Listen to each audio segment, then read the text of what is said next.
Marcus has been at the company for 2 years. He is well liked. He knows that because people tell him. His team invites him to lunch. His manager describes him as a culture add in every review. He has never had a conflict with anyone in his department. He has never given anyone a reason to complain. 6 months ago, he was passed over for a project lead role he had directly expressed interest in. The feedback his manager gave was vague. Something about the team dynamics needing a particular kind of energy right now. Someone else was selected.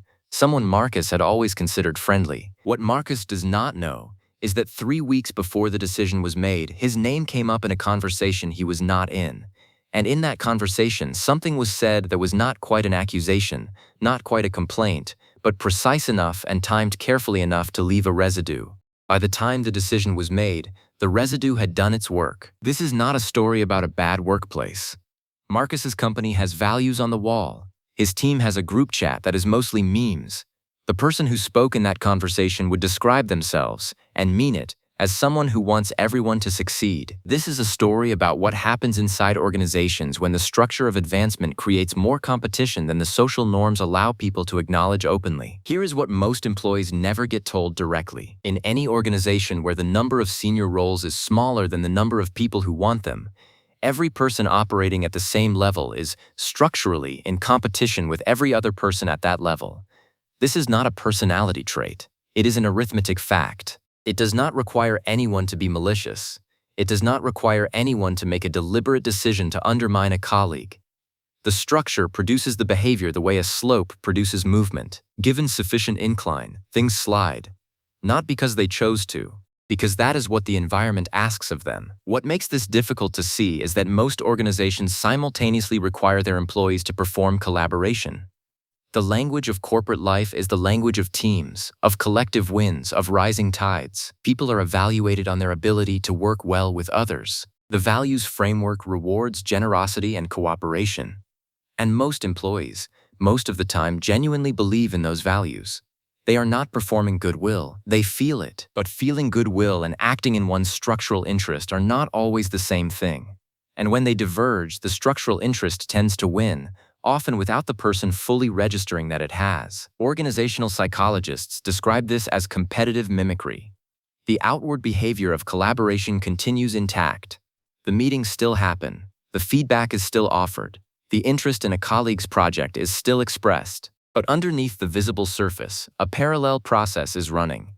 A process of monitoring, positioning, and protection that the person engaging in it may experience not as competition, but simply as self-awareness, as knowing where they stand. What this looks like in practice is rarely dramatic. It looks like a colleague who asks detailed questions about a project in its early stages, not to contribute, but to track.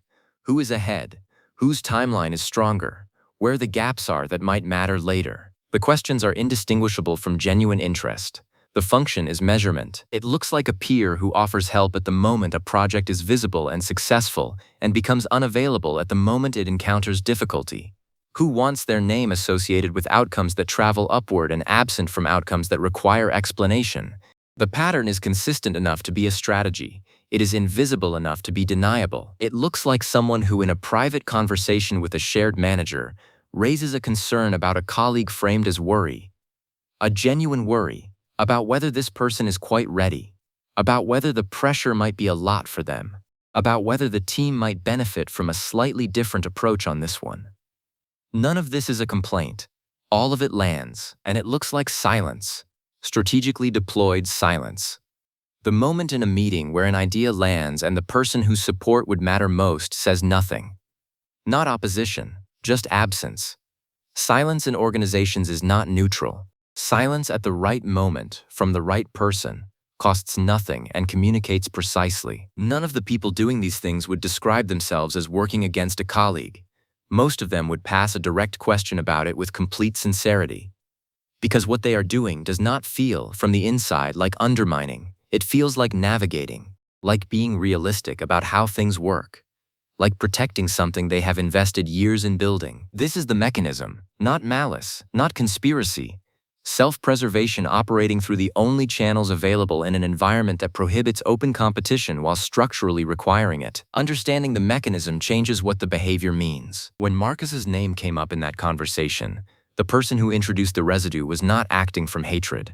They were acting from threat. The threat that someone equally capable, equally liked, equally positioned, was about to move into a space they had been orienting toward.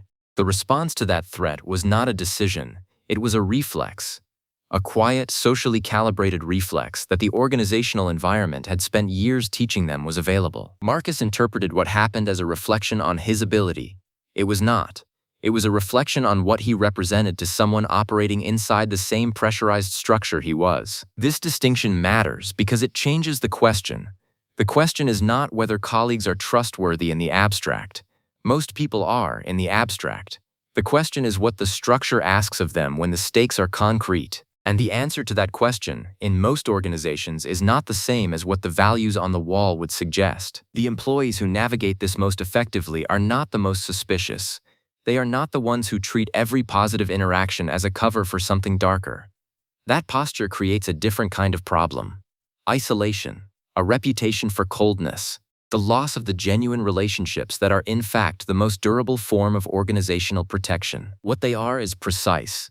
They understand that proximity is not alliance, that warmth is not loyalty, that someone can genuinely like them and still, in a moment where the structure creates pressure, act in their own interest first. They do not take that personally. They account for it. They are selective about what they share and with whom, not because they assume the worst, but because they have an accurate model of what the environment produces in people. They build relationships that are genuinely mutual, not transactional, not strategic in the hollow sense, but real enough that when a moment comes where someone could speak in their absence, the person speaking has something real to say, has been given something real to say, has a stake in their success that competes with any other interest. That is the structural counter to a structural problem. Not suspicion, not withdrawal. Genuine investment in fewer relationships rather than performed warmth across many. Marcus eventually understood what had happened. Not all of it. Enough. He stopped sharing the early stages of projects before he had shaped them enough to protect them. He stopped assuming that interest was investment. He started paying attention to who was present when things went well and who was unavailable when they didn't. He did not become colder. He became more accurate. The organization he works in did not change. The values are still on the wall. The group chat still runs. The person who introduced the residue still invites him to lunch. The difference is that he no longer mistakes the culture for the structure. He understands that they are not the same thing, that the culture is what people perform when the stakes are low, and the structure is what people reveal when they are not. Both are real. Only one of them determines what happens to his career.